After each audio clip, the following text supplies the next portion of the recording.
All right, now this is the second part to the 10th part to my digital VHS password protected videos. Now I realized that I forgot to enable the password protected settings on my mastering recorder. So that recording that I made was actually being recorded without a password. It happens. I mean, I told you this is not scripted. It's just I just go along with it. So I'm actually not going to edit my video. I'm just going to record another one. So I did go ahead and made another recording once again, but this time I made sure to enable the password protected recording mode. So let me go ahead and play back that video. All right. Now the tape is in there. My computer has been removed. Let me go ahead and remove these inputs. We no longer need to record. We already made that recording. All right. Let me kind of focus on the screen itself. And let me go ahead and press play. This is the mastering recorder. Play. Okay, notice that right there. As soon as I press play, this screen came up. Let's kind of read it. It says, inquire the lock number. Please enter the lock number, then press OK. And it's letting you know that it can be anywhere between 0 and 65,534. So this screen that you're seeing right now will pretty much stay on there the entire length of the password protected video. I mean, it won't go away. It'll keep asking you for the password, even if, as you can notice right there, it's still playing.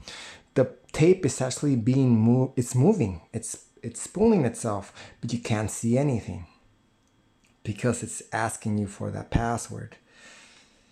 Now let's go ahead and press pause. See what happens. See, the tape stopped. It's paused. It's a wonderful screen right there. It's a lot of information about what's going on. For example, when you press pause, this kind of glows back and forth. It lets you know the recording speed. I love that little screen right there. A lot of wonderful information. So it is paused, but still you can't see anything. Let's go ahead and press play again. See what happens. So it's playing. It's going right there. 1 second, 2 seconds, 3 seconds, but still you can't see anything. Let's go ahead and press stop. See what happens. As soon as I press stop, you have the normal blank screen. Let's go ahead and press play again. See, like I showed you, we have the same screen again. It's asking you for the password. It refuses to show you a video unless you type in the correct password. So let's see what happens when you type in an incorrect password. Let's go and let's try any kind of numbers. Let's try 153, 153. Let's see if that's the password. Nope, it's not correct. You still can't see anything. Let's try another password. Let's try 4,235. Is that the password? Let's press OK. Nope, it's not the password. We still can't see anything. So this is pretty much what you would see if you did not have that password. That's why this setup is so... It's wonderful for the motion picture. Actually, I thought long and hard about this whole concept, and I thought, if this concept had been released to the public, it would have worked very well. I mean, imagine buying a video at the video store and having a separate, I don't know, maybe 10-minute long segment at the end of that video that was not viewable until a certain date. Or maybe after you paid said amount of money to be able to see behind the scenes video, bloopers, or who knows what. I mean, this is a wonderful concept, at least to me. And I think it would have succeeded very well if it had been released to the public. So we still can't say anything. But the tape is still moving. It'll keep showing you that screen the entire length of the password protected video. And since it has been 3 minutes already, let me go ahead and rewind it again. I would hate to kind of drop in on the after 3 minutes. So it's rewinded. It's quite fast. Doesn't take too long to rewind. There, we've done. Let's go ahead and press play. And now let's go ahead and type in the correct password. Obviously, the correct password is 6,177. Let's go ahead and try that. So let's go ahead and type in on the remote. That would be 6,177. Then you go ahead and press OK. There we go. Now we have video. We were only able to see video after we typed in that correct password.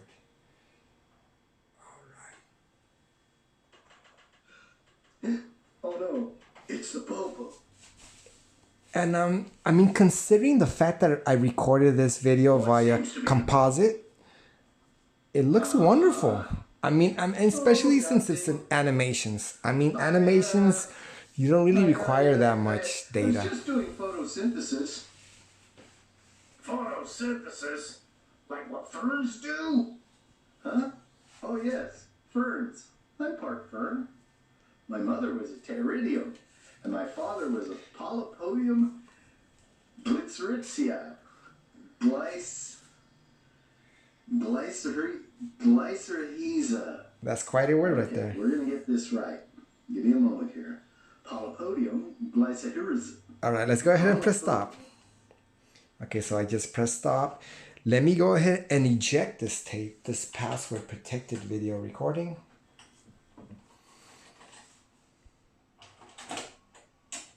All right, so that has been removed, as you can see right here. Let's go ahead and place this tape in once again. And let's try to go and play it again. See what happens. All right, play. All right, we have that same screen again. Now on this master recorder, you have to press the password. Oh my God. What is that hairy thing in your car? Nancy Reagan. Okay.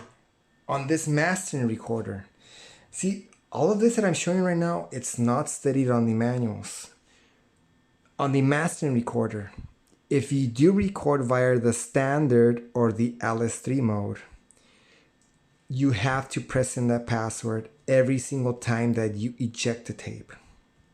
Because the machine, it does not have video navigation. It does not store the password in its own memory. So let me go ahead and press the correct password once again. 6,177. Okay.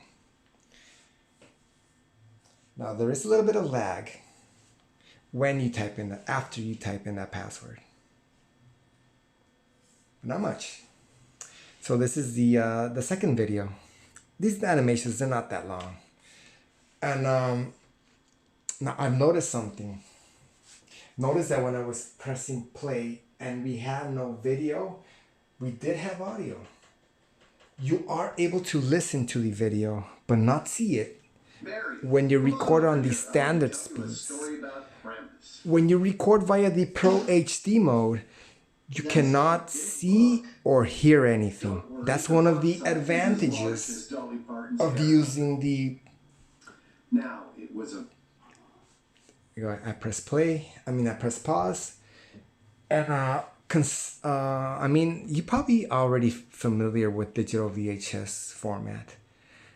The picture quality when you press pause on a digital VHS recording, it looks wonderful. I mean, compared to Super VHS or standard VHS. You probably already know this. But like I was saying, the advantages of using the Pro HD mode is that you can't either listen or view the video at all without typing the correct password. If you use either the standard or the LS3 mode, you won't be able to see anything, but you will be able to listen to the audio. Now that's on this mastering recorder. This playback machine acts a little bit different. It's a little bit better because on this playback machine, you're not able to listen to the audio on both the standard or the LS3 modes. if it's a password protected mode. Now, all of this that I'm telling you, it's not on the manuals. It's not on the brochures. These are things that I had to discover myself. And like I told you, these are things that I thought they were impossible, but they are possible. It is possible to make a password protected video in both the standard and the LS3 mode. Now, you won't be able to see anything on the mastering recorder, but you will be able to hear it, to listen to the audio. I really don't plan to use this machine as much as this one. This one actually has a whole lot more settings. I do plan to use this playback machine to play back those password protected videos. All right, so let's go ahead and rewind this. Now, one of the bad things about the digital VHS recordings, you don't have that really smooth looking rewind playback. Notice this was kind of skipping around. Now, this has a setting where if you rewind a tape that has a password protected mode, when you rewind it, it'll kind of lock up again. It'll ask you for the password again. It's a very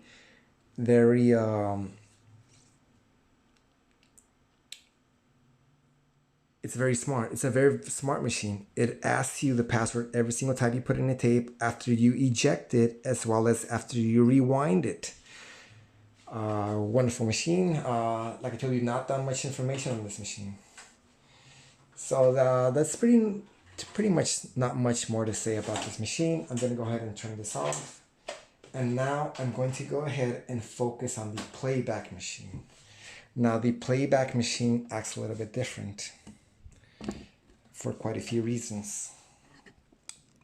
Like I told you before, this machine is not able to create password protected videos, but it is able to play them back. Let me go ahead and turn this on. Okay, let me go ahead and place this recorded video, which was made by this mastering recorder, on this playback machine. Now, there is another machine that it pretty much looks just like this, but it does not say Pro HD on it. If I were to place this recording on that non-Pro HD machine, it will not be able to read this. It would give you an error. Now, I do own other digital VHS machines. When I place a password protected video on those machines, the machine tells me right here, ER, error.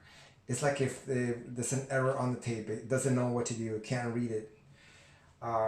Which is one of the reasons that this format was invented. It was a way to send videos to those critics, and a way for only viewable if you have the password, and only viewable with the correct machine.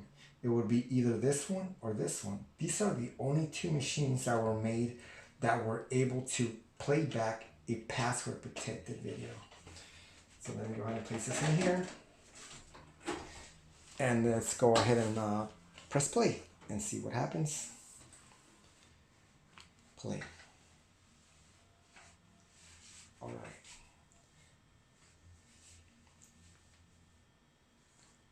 Now notice it played right away. It did not ask me for the password, because the password has been stored on this machine's memory. This machine has, like I told you before, it has video navigation. What video navigation does is it stores information about every single videotape that you put in here, including that password protected video. Okay. Now, I've noticed something. If I go ahead and press stop and I rewind this recording, and after I eject it and place it back into the machine, it will ask me for the password. Let me go ahead and do that. Let's eject this right here.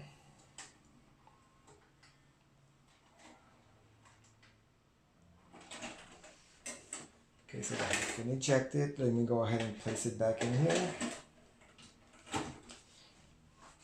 Let me go ahead and press play and see what happens.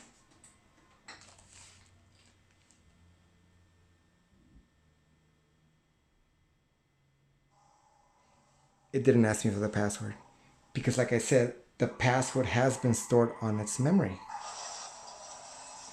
after you place that password one time, I mean, this password would have been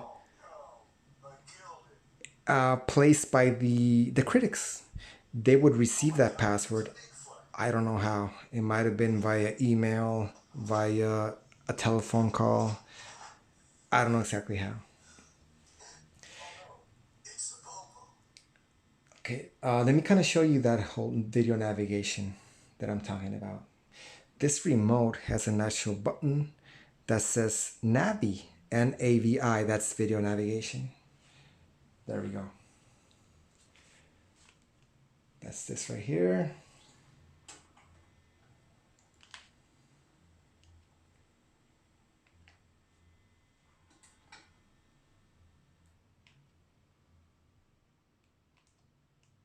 Okay, let's go ahead and rewind that once again.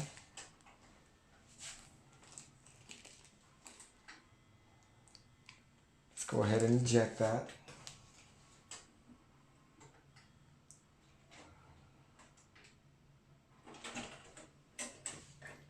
That has been ejected. Let's go ahead and place it in again. And I'm gonna let the video navigation do what it has to do. It's gonna take a while. It records a little bit of information on the tape itself. Now that information does not affect the video or the audio on the tape itself. So it's doing its job right there. Notice it's running. The tape is running.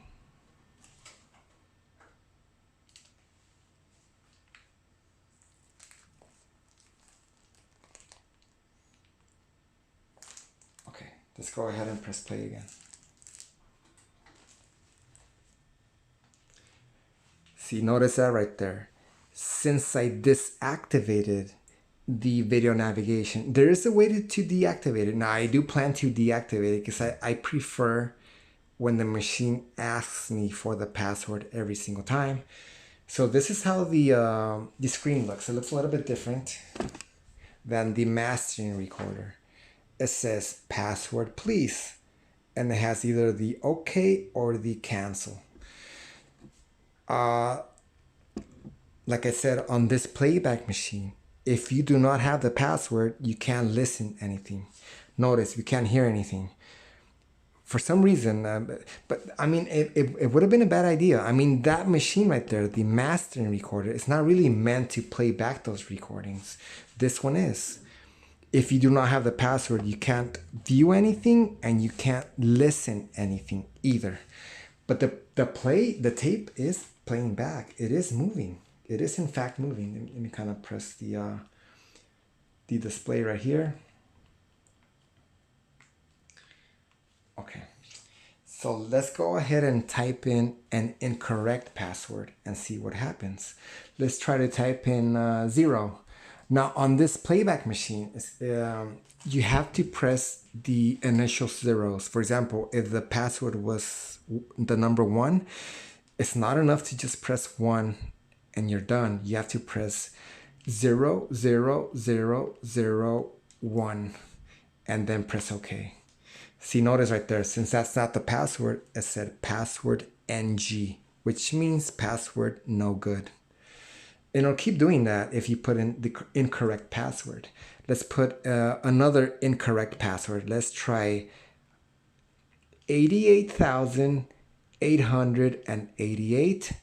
Let's go ahead and press OK. Password NG. That's not the correct password.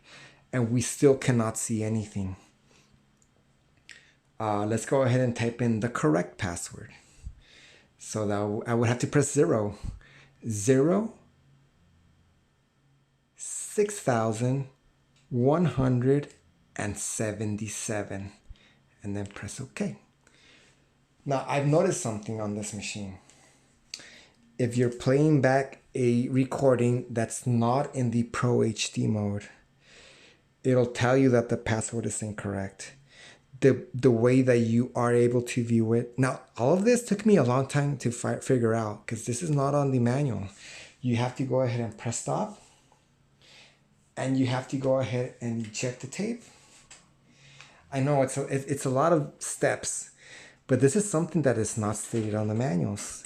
the manuals, they state that the only way to create a password protected video is to use the Pro HD mode, which is quite difficult to do. Like I told you, you need that huge HD TV encoder, which is not easy to find. And you also need that bottom ASI machine, which requires its own power cord. You require a BNC cable, which I know they're kind of hard to find. They're quite expensive. So I've noticed that on this playback machine, if you're playing back a password protected video in either the standard mode or the LS3 mode, you have to type in the correct password. It'll tell you it's incorrect. I know, it's weird. And then you have to eject it, and you have to place it back in there and then press play again.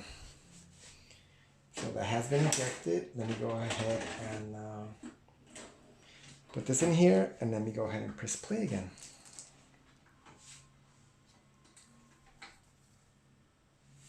Okay, let's type in the password once again, the correct one. That's 06177. Okay. Oh, I messed up. So let me cancel all of this. 016. Oh, that's incorrect. 06177. Okay. Password NG. Play again. It takes a couple times, but I mean, like I told you, this is not stated on the manuals. 06177. Okay. Go ahead and rewind this tape. It's a little bit tricky, but it does work. It takes a little bit more steps, but it is possible. Like I said, none of this is stated on the manuals.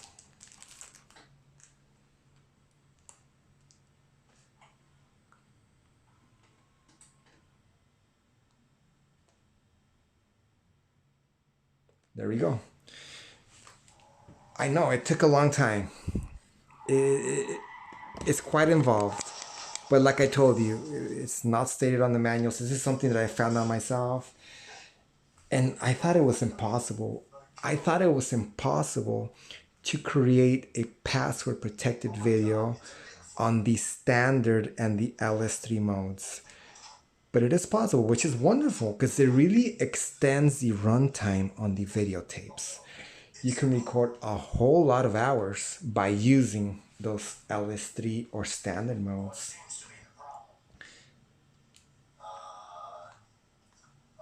See right there, it says remaining. The remaining time on this videotape right here is a total of 5 hours and 43 minutes.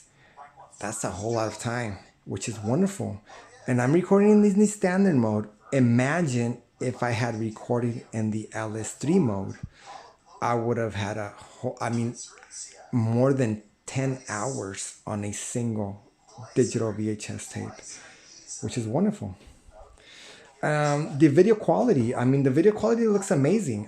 Considering the fact that it recorded via the standard composite inputs on the mastering recorder. And also, like I told you, it's only animations. They don't really require that much data. Wonderful concept. I love owning these machines in my collection because I do consider these machines to be quite rare.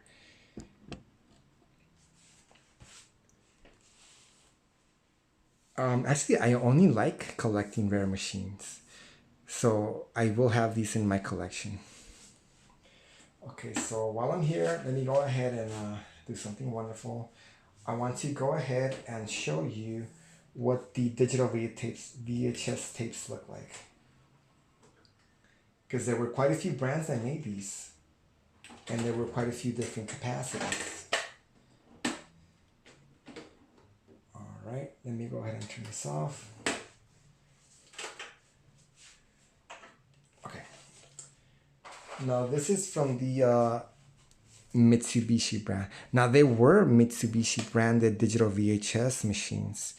Now I've read that the recordings made on the digital VHS machines, they were not always 100% compatible with the JVC model digital VHS machines. There was a chance that they would be incompatible. So that would be something that you would have to take into consideration back in the early 2000s when these machines were sold. That if you were going to invest in a Mitsubishi branded digital VHS machine, that there was a chance that those recordings would not be viewable on a JVC branded digital VHS machine or a Panasonic. There were Panasonic branded digital VHS machines as well. So this is what the front cover looks like. This is what the top cover looks like, and this is what the rear looks like, just in case you don't know what these look like. Now this cover right here, I know it probably looks like it's cardboard in this video, but it's not. It's actually plastic, which is probably a better choice.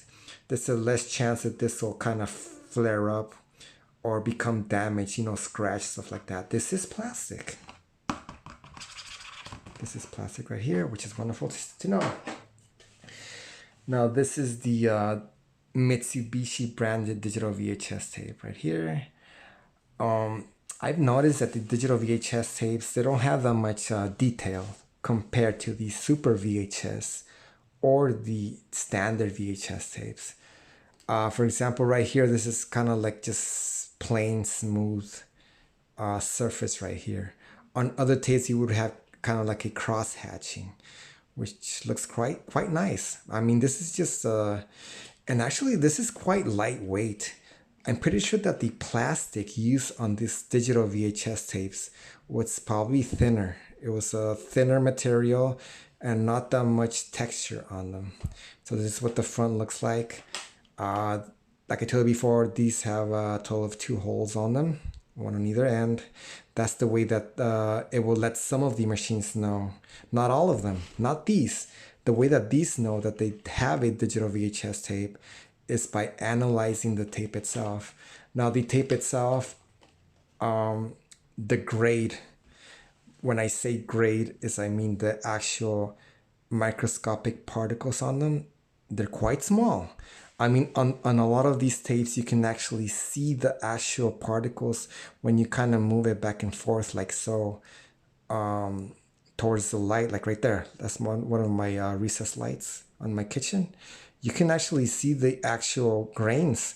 But on these digital VHS tapes, the grain is so tiny that you can't really see them with your naked eye. You have to use pretty much a magnifying lens. All right, so that's what the Mitsubishi branded tapes look like. Now the inserts, I love the inserts. It's really fun, you know, when you have one. I mean, this is something you pretty much can't do on a Blu-ray. Obviously, you can't do on a digital download. I mean, how are you gonna place a sticker on a digital download or a digital stream? So they give you these wonderful stickers along with your videotapes. They have designated stickers for either digital VHS, Super VHS, or standard VHS. Now, right now, you're probably thinking, why is there a sticker for standard VHS tapes?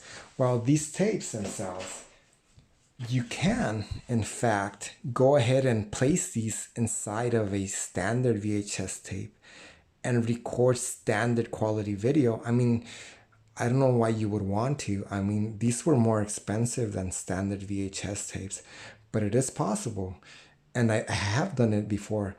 I made one recording on these with as many standards as I could. I recorded standard VHS, I recorded Super VHS, I recorded Super VHS ET. I also recorded the LS5 mode, LS3 mode, the standard mode, the high standard mode, as well as the Pro HD mode, all on one tape, and that was very fun for me. All right, so let me go ahead and show you a JVC branded videotape right here. These are the DF300s. I do own one of the DF420s. So let's go ahead and see what's going on in here. So this is the front. This is the front of the JVC branded digital VHS tapes. This is the top. It says ultra fine demagnetite technology. Yes, ultra fine. I mean, I've seen the actual magnetic particles on these, and they're incredibly tiny, which is pretty much you need. I mean, you were able to record, I mean, if you wished, up to 28.2 megabits on these. That's a whole lot of data. So this is the rear of the JVC branded digital VHS tapes. Very nice. I mean, I do collect, for example, audio cassettes, and I love the covering on these. They give you a lot of information. For example, right here, it gives you the recording times depending on what kind of recording you make. And now this does say PAL, the European PAL digital VHS machines. You can find them on YouTube. I mean, on eBay if you wish. I don't really own any PAL standard digital VHS machines. Okay, very nice. Let me go ahead and open this. I mean, I've purchased quite a few of these, and I do plan to open every single one of them. I do plan to record onto these, which is very fun for me. All right, so let's go ahead and open this tape right here and see what's going on in here. All right. Wow, I'm excited. I love this. I love this. Look at this. They opted for kind of like a translucent covering, which kind of lets you see what's going on inside. This is wonderful. So this is the front. This is the top. And this is, oh yes, I love the inserts. I love inserts because they tell you so much information about this format. This has quite a few run times here, and it's talking about the 420 tapes, which is it's wonderful. I do own one of those. Okay, look at this. So this is the JVC covering. Obviously, this is plastic. Well, obviously, I mean, if this was cardboard, obviously it would not be translucent. See, you can see my fingers through here. Wonderful. Very nice looking cover right here. I actually prefer this cover compared to the Mitsubishi covers. I really like that translucent look to it. It looks kind of very modern, very futuristic. All right, put that aside. All right. So let's look at the tape itself. Very nice. Right there, JVC, wonderful company. Actually, JVC is not called JVC in Japan. It's called Victor, the Victor company. Right there. D-vhs, this is the DF300. So this is the front. This actually has a very fine texture. It's not smooth right here. On the Mitsubishi branded tapes, this is nice and smooth. Right here we have a very fine texture.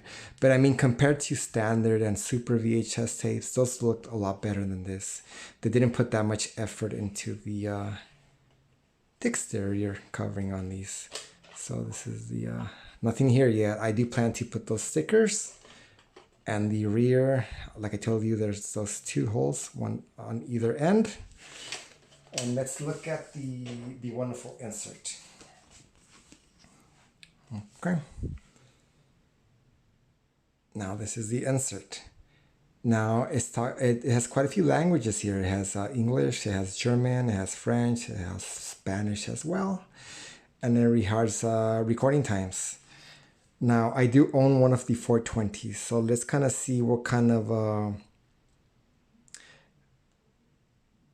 recording times we have on the 420 tapes. Well, obviously you can record up to 420 minutes if you record in the standard mode, and that changes quite a bit depending on what mode you're recording in. Wonderful. Now are these stickers. This is kind of like a silver color. This is kind of like an aqua, kind of like a bluish color. Very nice. And you can see right here, these are the different models that they sold. They sold the F420, which are quite difficult to find in the here and now 2021. I only found one of those, and I did buy that one for about, I think it was $48. I mean, this is a very expensive hobby. This is not cheap. So they had the 420, they had the 300s, and they also had the 180. I have not found any of the 180. Very nice. So let's go ahead and see what a Panasonic branded digital VHS looks like. Okay. Now Panasonic, they also made machines for this format. Now they did not make that many. I believe Panasonic, they made the least amount of machines compared to Mitsubishi and compared to JVC. Actually, JVC, I believe they made the most. I mean, it makes perfect sense. I mean, JVC, they pretty much invented VHS. So it makes perfect sense that they would have the most machines released for the digital VHS format. So this is what the front looks like. States right here 5 hours. But that's if you record in the standard mode. Okay, that's what the front looks. This is what the tops looks like. And this is what the rear looks like. Not that much information compared to the other companies. It's a small amount of run times here, but not much. The other ones, they stated a lot more information. So let's go ahead and open this. All right, I'm excited. I actually don't know what these look like inside. I bought these quite a long time ago, about a month ago. All right. So it looks like Panasonic, just as JVC, they opted for a translucent covering for their digital VHS tapes. Very nice. Look at this. Oh, wow. Oh, that's really nice right there. This is the top. That's the insert. Oh, wow. See, some of these things that you won't find images for some of these things. And I love making this video. I love showing you this because I love magnetic videotape. All right. So look at this. Actually, this covering for the Panasonic, there is no writing at all. They didn't even place their brand on here. Which is quite interesting. I would have at least placed Panasonic somewhere on here, but they did not put any kind of writing on this cover. All right, put that aside. Let me kind of compare it to the JVC. See the JVC ones, they have quite a few writing with the white color. On the Panasonic, it seems like the Panasonic is just slightly more translucent. Just slightly, not much. Very nice. That aside. Oh, wow. Now this looks quite nice. The kind of contrast between the black and the blue color right there. It looks quite nice. Now, there was a time in my life when blue was my favorite color. It's no longer my favorite color, but I do remember when I was a kid, blue used to be my favorite color. Now, I never owned a digital VHS machine when I was a teenager, but I'm pretty sure if I had owned some of these tapes, I would have fallen in love with these Panasonic ones. Notice right here what I was talking about quite a while ago. They did go ahead and place texture, just as you can find on the Super VHS tapes as well as the standard VHS tapes. And it looks, I mean, at least to me, it looks quite nice. It looks like a very premium product when they place that kind of texture right here. That kind of cross-hatching texture right there. Looks very nice. The top cover is blue color. That's the tape itself. Nice long leader. I mean, the leaders. Actually, the leaders on VHS tapes, they're quite short compared to other formats. I mean, there's other formats like the VCore 2 format, as well as the Quasar VX format. On those formats, they have quite a long leader. But not on VHS. VHS, they have some of these shortest leaders. And they do a lot of things. They're there for a reason. All right. Now this right here looks quite interesting. This actually lets you know the available tape in here after it has been moved to the take-up reel. This is the supply reel, and this is the take-up reel. This would move like so from here towards here. So as this is being filled up, this becomes shorter. And obviously the runtime would become shorter. It tells you right here what kind of runtime you have depending on what tape you have. If you have a 420 tape, this numbers would apply. If you have a DF300, which is this one, these numbers would apply, and so on and so forth. Very nice. All right, let's look at the insert for the Panasonic. Oh, look at that. I really love the foldable inserts. I love these. I remember these for the Super VHS. Now, my favorite Super VHS tapes were the TDK branded ones. They were very good quality and they were not that expensive. So this kind of unfolds like so. Very nice. This, oh, look at this wonderful colors right here. Depending if you had a music, like a music video recording, or a sport, or an entertainment, or a movie, or a master recording. These are wonderful.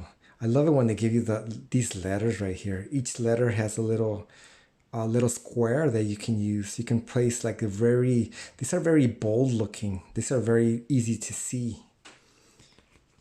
Oh, very nice. And this is the rear of this insert.